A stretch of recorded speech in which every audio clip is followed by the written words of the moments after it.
Allah ya Rabb. Renungkeun ku urang-urang bakal maot. Sementara amal bakal bermunculan mengelilingi urang. Bagus kadele bagus nakarasa ku urang nikmatna di jero kubur. Jore amal urang bakal kapanggih di jero kubur ulah waka ngajembat di jembatan Shiratal Mustaqim. Ieu di jero kubur geus kapanggih urang. Masyaallah karim mantap. Imam Sibaweh mawanieun jasa ditanya ku malaikat munkar nakir. Lantaran naon? Lantaran amal-amalna pohara loba di sekelilingna. Begitu datang munkar nakir nanya ke Imam Sibaweh jago nahu. Man rabbuka? Tunda tanya. Cek malaikat. Heh, man rabbuka? Sambarangan cek Imam Sibaweh. Ih, cek malaikat ieu kakarak. Mangi jelema ditanya kos. Tanya tilu kali awas yang teu bisa jawab. Man rabbuka? Dia man kalimah naon? Man. Jipan malaikat batu mondok. Atuh bebeja ka Gusti-Gusti. Aya hamba Gusti ditanya man rabbuka nanya deui ka kula. Nanya kumaha? Nanya man rabbuka teh mana man kalimah naon? Atuh lain dijawab. Gusti abdi mah batu mondok. Geus amankeun hamba aing nu kos kitu mah. Datang deui malaikat nanya deui sia. Entah. Aman. Coba eta. Masya Allah karim. Kunaon eta bisa berani kos gitu. Lantaran di sekelilingna tuh tersambarangan. Coba Haji Pendi misalnya ya ditanya. Man rabbuka aman kalimah naon sih. Siap. Goblok tuh tanya ka aing emang teu nyaho. Sia dipiteskeun ku aing sia. Atunya na ge neuleukeun. Neuleukeun jana ge ulah saman mana. Nya nurutan aing nurutan Imam Sibaweh atuh ulah saturutan-turutanana. Tah ieu. Jadi malaikat ge atuh gempeur. Ih. Ka Sidina Umar mah pan komo Sidina Umar mah. Cek malaikat isi tanya ta ulah. Aing sieun. Kulantaran tugas bebeja heula pan malaikat ge mun kana Umar punten. Naon. Kulantaran kula mah tugas ieu ditanya nyarekeun. Tanya aing. Waduh. Serem ka wali-wali Allah mah. Serem. Sebab Sayyidina Umar mah pan galak keur hirupna ge. Aya jelema. Salat teh cepet jasa. Allahu Akbar. Didelegeun mah Gusti Umar disebut salat kiamat sih. Barang 2 rakaat salat mentana puara ya Allah ya Rabbi Gusti. Abdi teh hamba Gusti abdi mah menta diganjar anu loba sehingga dikasorgakeun menta bidadari nu loba abdi mah Gusti. Ulah ngan sakadar 70 tambahan deui dicekal we Gusti mah. Hei. Ai sia salat kos kitu ai pepentahan loba jasa. Teu izin sia. Galak si Umar mah. Ngomongin Haji Pendi mah misalnya kapanggih Gusti Umar di Tajong. Geus lain di kieu-kieu deui lain di Tajong. Galak si Umar masyaallah. Masa hirupna al-faruq bainal haqq wal batil. Boro-boro deuleu munkarat. Neuleu salat eueuh itidalan diperhatikeun bae Gusti Umar. Geus budak salat mah cek kajian geus lah. Allah. Ya Allah. Ji. Kajian geus lah ai menta ablag-ablagan. Cek Sidina Umar ai digawe saeutik sia. Ai pentaan loba jasa. Lamun sia digawe di Haji Hoer nu tadi ceramah teh, wah dipecat sia ka jeung kumaha ge. Nya ge hampir dipecat teh gua. Tah eta tah kos kitu tah. Jadi urang ulah wani menta heula ka Gusti Allah, lamun can loba digawe. Salat heula tahajud bangsa 100 rakaat begitu ngaji. Tuh. Dibere 100 rakaat teh aing mah samur hirup sakeuna moal. 20 asok 20. Loba teh. 10. Ya Allah. Ya kuburan poe ka sana ieu mah. Kuburan poe kieu mah. Aduh, 2 ge hampir hiji 2 ge. Nah, urang geus loba tahajud, cakuran, sajuz 2 juz mah, tah maca sholawat, tawa zikir kakarak. Gusti cacak Gusti teu nitah menta sakumaha dina Al-Qur'an ud'uni astajib lakum. Meureun kula ge moal menta. Ngan kulantaran dititah beusi pajar adigung teu wauh ka Gusti, abdi menta. Abdi mah ulah loba-loba pepete moal loba-loba pepete sakieu naon nu dibutuhkeun ku abdi pang ngaijabakeun pang nyomponankeun abdi butuh kendaraan supaya aya abdi butuh awewe atau 2-3 supaya aya sekusi loba amat tah kitu Gusti abdi mah geus ulah loba-loba kabutuh pang nyomponankeun abdi tentrem ibadah ka Gusti titik beres ieu mah aya salat 2 rakaat aya minta doa geus kaluhur deui kahandap deui can geusan keneh bae sesugan teh geus naik deui ka luhur. Masyaallah isi menta pohara amat hizib nasor di bawah hizib nasor. Turun deui. Hizib ripai tambah deui. Cak masyarakat, "Woi. Sia da kira eureuna ieu ngadoa." Loba-loba. Leuy balikan deui horenganan. Kubur teh poek masyaallah. Wasirajulahu la ilaha illallah jeung tahajud bahkan ditambahan kujang niisan jero kubur sodakoh teh bakal tiis urang nanya ka malaikat isi tiis amat ieu teh sodakoh mah sodakoh naon kipas teh nu di masjid masyaallah bu mun harita kula meureun sodakoh aset tiis jasa makana aya Jibendi mah malaikat panas amat sih aya naon ieu? Atuh pan kipas batur dicokot ku sia di masjid. Dibalikeun. Batur mah sedekah kipas ka masjidnya nama tukang nyokotan. Aku panas. Bari ge loba di kamarna kipas ambal aya. Da ieu tiis. Sedekah ka fakir miskin tiis. Sebab naon? Pernah niiskeun hate di dunia. Saat batur panas Assalamualaikum, hukum sanan sia. Aduh kula encan dahar geus 2 poe. Sanunita tuh. Jadi bloon. Kuku batur lapar sanunita tek galedeg sia. Cak nyana aing ka dinya lain ditulungan sanunita. Nah, kai deui tah isuk mah datang. Waalaikum salam. Enon mah cek aja pendit teh. Kula lapar di kamar. Dengekeun. Jelema mah kudu daek digawe. Sebab lamun teu digawe teh bukti sia lapar tah kos gitu. Makana digawe.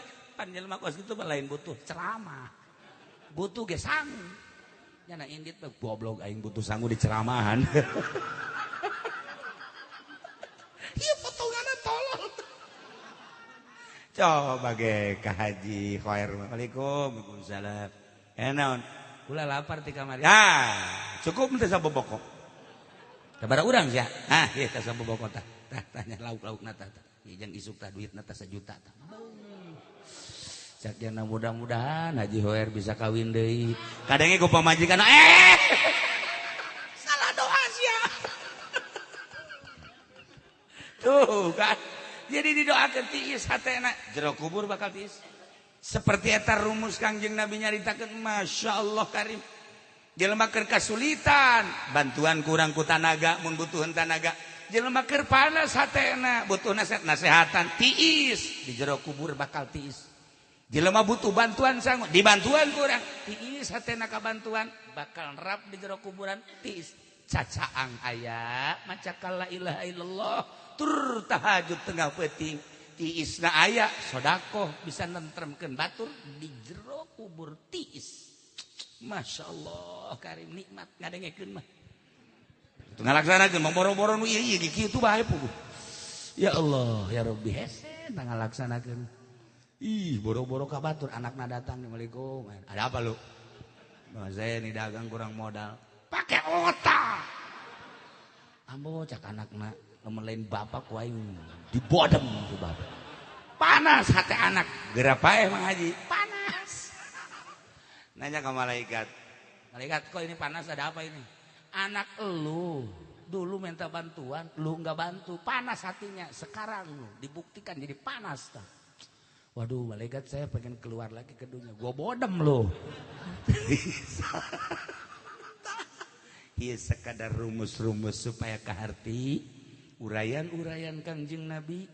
Abeh kaharti kurang jaheuh masih berlapis-lapis urayan Kangjeng Nabi.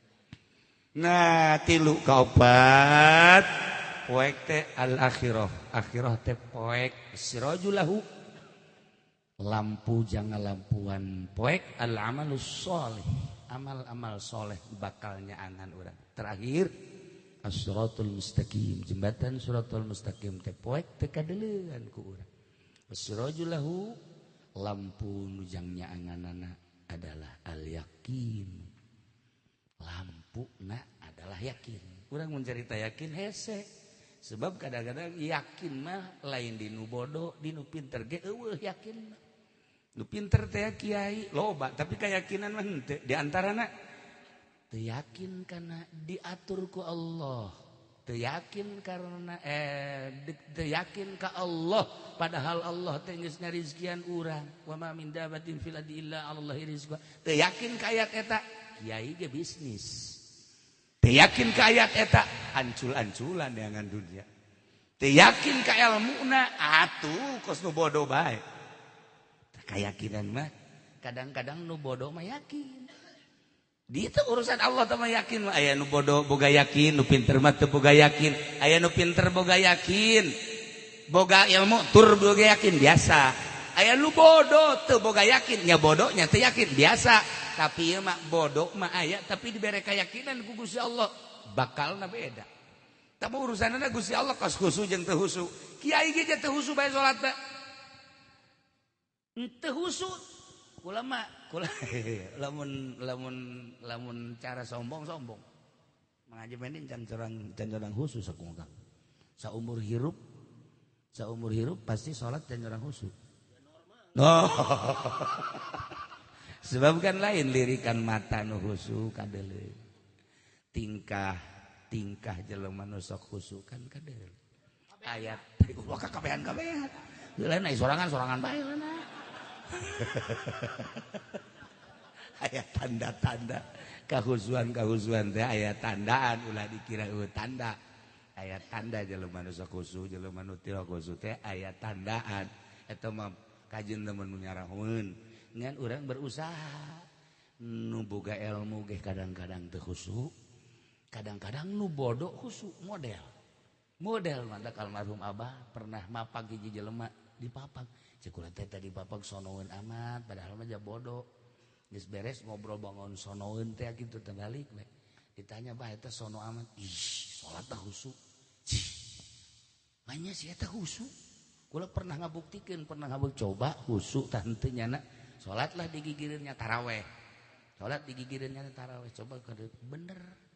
Kadeuleu lain deui sagala rupana. Hese geus dicaritakeun. Oh, berarti bener husu. Aya tah datang haji pen datang. Teu dipapag ku aman. Dijauh kene ka mana pen. Geus teu kudu asup ka imah di jalan bae di jambe geus. Perlu naon ceuk cenah. Kaya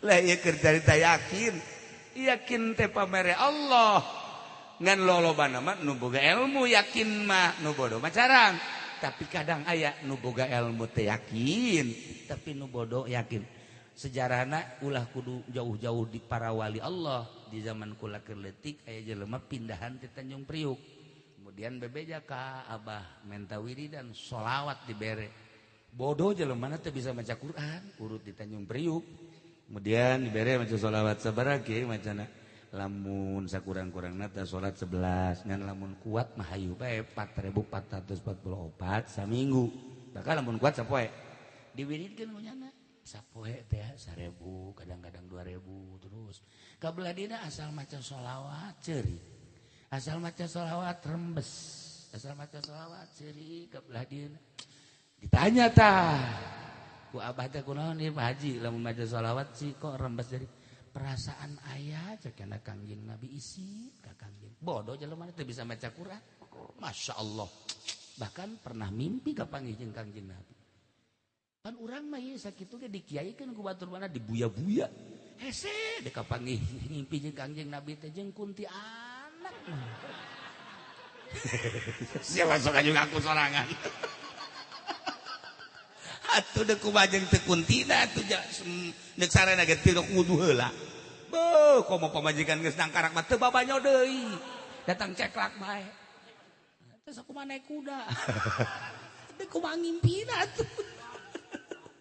Nah iyalah para jamaah kaum muslimin wal muslimat rahimakumullah. Popoek lu 5 cacaang nageh 5 gambaran-gambaranana sanajan singkat panjang mendongeng hiji-hiji na jang gambaran renunganana urang ge bakal maot setelah maot ditaringgalkeun kapan ku dulur urang ku tatangga urang sorangan di jero sempit poek pasti tetapi ternyata di luar dugaan moal Kangjeng Nabi ngada wasi kobrahu Gusti muga ngajembarkeun ngalegakeun berarti aya nu lega di kuburanana nawir qalbahu kobrahu berarti kan anu caang jabal pati-pati Kangjeng Nabi ngadoakeun kitu lamun teu ca nya caang kuburanana nya lega kuburanana horeng tergantung amal ibadah moal kebal deui urang ge sarua sieun lamun urang nyaritakeun falu sakaligus berjamaah maot kumaha mun isuk mun pageto minggu hareup datang paeh ka urang ndek lumpat ka mana urang moal bisa eueuh jang lumpat hiji be bebekelan nu loba sakitu be ulah nyaritakeun presiden calon presiden sa puyeng nu kos kitu puyeng ke mangan gontok-gontokan teh kudu geus kumaha engke bae lah ja asup ka TPS ge henteu dikumahakeun urang geus dicolok-colok ku urang memeh nyolok itu nu di imah bae heula colokan ku urang kual beres geus lah geus problem teh mah geus geus deuk saha urang mah kieu bae biar tenang pikiran urang ieu urang mah hayang bisa ibadah ka Gusti Allah mantap mun aku mun isuk maot tah nu di pikiran teh kos kitu kecuali cek JPD lamun jadi bere duit atuh lain deui geus bere duit banyana mah atuh lain kos kieu tingkahna ge ieu mantap kos kieu can di bere duit iya mun geus bere duit lamun dibere duit aju di dahar jadi darah daging begitu wauh ka Gusti Allah sakieu ge urang diicip-icip dipilih-pilih hese hayang wauh ka Allah komo lamun ngadahar sambarangan mantak dideuleu ku mata hate heula ieu beusi ngahalangan ka Gusti Allah rempang ngeunah mangeunah ieu kadahar teh jadi hahalang apa henteu renungan-renungan eta teh hanya orang-orang anu hayang dipikarido ku Gusti Allah Subhanahu wa taala malam ieu kabeh urang hadir caina bubuahanana naon kitu kuehna disadiakeun urang nu ngadaharna ganjaranna jang almarhum urang zikirna baca Qur'anna ngaji ieu tadi teh ngaji kalam-kalam sahabat ti dituna ti Kangjeng Nabi disejak ku urang ganjaranna jang almarhumah Ibu Haja Arfah sakabehna kahadean keluarga urang nage ieu nyumbang doa eueuh nu bisa dibikeun ka anjeunna iwal ti urang ngadoakeun Allahumma ighfir laha amin warhamha wa'afiha wa'fu anha waj'al qabraha ya Allah raudhatan min riyadil jinan wa la taj'al qabraha ya Allah hufratan min hufarin niran Rabbana taqabbal minna innaka antas samiul alim wa tub alaina innaka antat tawwabur rahim shalli wa sallim ala jami'il anbiya'i wal mursalin walhamdulillahi rabbil alamin sakumaha tadi hiji mudah-mudahan anjeunna masa kumaha nu kurang didoakeun tadi keluarga mudah-mudahan dipasihan sabar jeung tawakal ka Gusti Allah Subhanahu wa taala urang anu menghadapi maut kabehan mudah-mudahan husnul khotimah mawa kalimatun thayyibah la ilaha illallah sakitu bae ala kadar piatur disim kuring kapunten tina samudaya kalepatan sareng kakiranganana wallahul muwaffiq ila aqwamit thoriq wassalamualaikum warahmatullahi wabarakatuh.